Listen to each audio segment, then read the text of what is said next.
one night I found there's a specific trail that's kind of an iconic trail in Iceland called the Lagavagar Trail.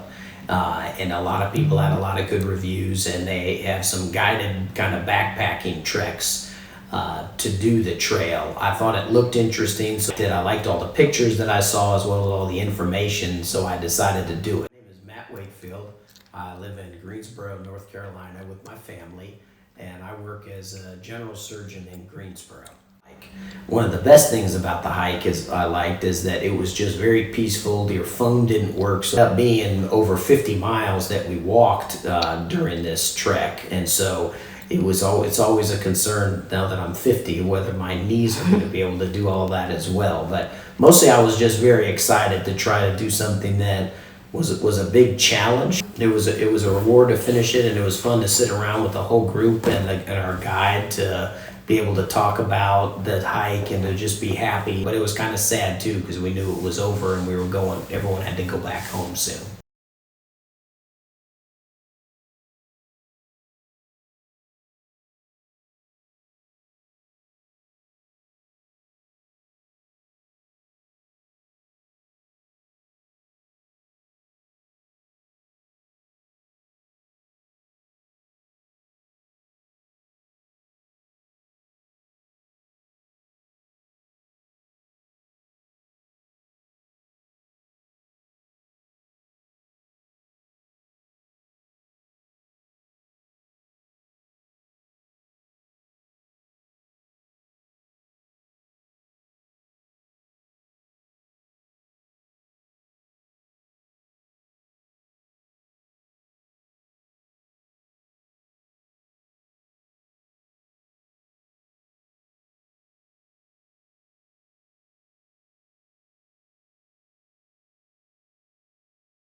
I understand that you recently took a trip to take a break from work. Could you tell me a bit about that? I did. I work a lot, usually at home, and in the last year, I also turned 50 years old. So I was looking for something kind of out of the ordinary to go do for a trip. I like hiking a lot, and I found a trip to Iceland that I thought would be a lot of fun and be challenging and give me a break. And what made you originally decide to go on this trip? Like, how did you end up finding this trip and go about planning it and stuff? I thought about going somewhere that was out of the box, and I wanted to go somewhere and do something challenging. So I just was searching things on the internet about doing hiking trips. One night I found there's a specific trail that's kind of an iconic trail in Iceland called the Lagavagar Trail. And a lot of people had a lot of good reviews, and they have some guided kind of backpacking treks to do the trail. I thought it looked interesting, so then I set up a webinar with one of the guiding companies to talk about what was involved with the trip, and I really liked it. I liked all the pictures that I saw as well as all the information, so I decided to do it. I sent a message to one of my friends who lives in Atlanta, and he looked at it and immediately said he'd be in for it as well. So we decided to go to Iceland. And what was it like? Like, how did it feel like flying there and once you got there? It's a pretty easy flight there. It was a flight straight from North Carolina, so I left Raleigh to go to Iceland. Did the overnight flight, woke up, and it's in a different world when you wake up in Iceland. So it was really neat waking up and then spending the day in the city in Iceland. And then after that, I did a bunch of stuff in the city, ate, like walked around, just got to know a little bit about Iceland, and then looked at the water where it was. Went into one of the lagoons, which was very interesting also. And then after that, we got picked up the next day at 7 in the morning on this big 4-wheel drive bus that was our guide was there. That then we ended up driving for 4 hours into the mountains, where the last 2 hours of it was just on dirt roads, and you're crossing rivers in this bus to go to this area in what they call the Highlands, or the mountains of southern Iceland.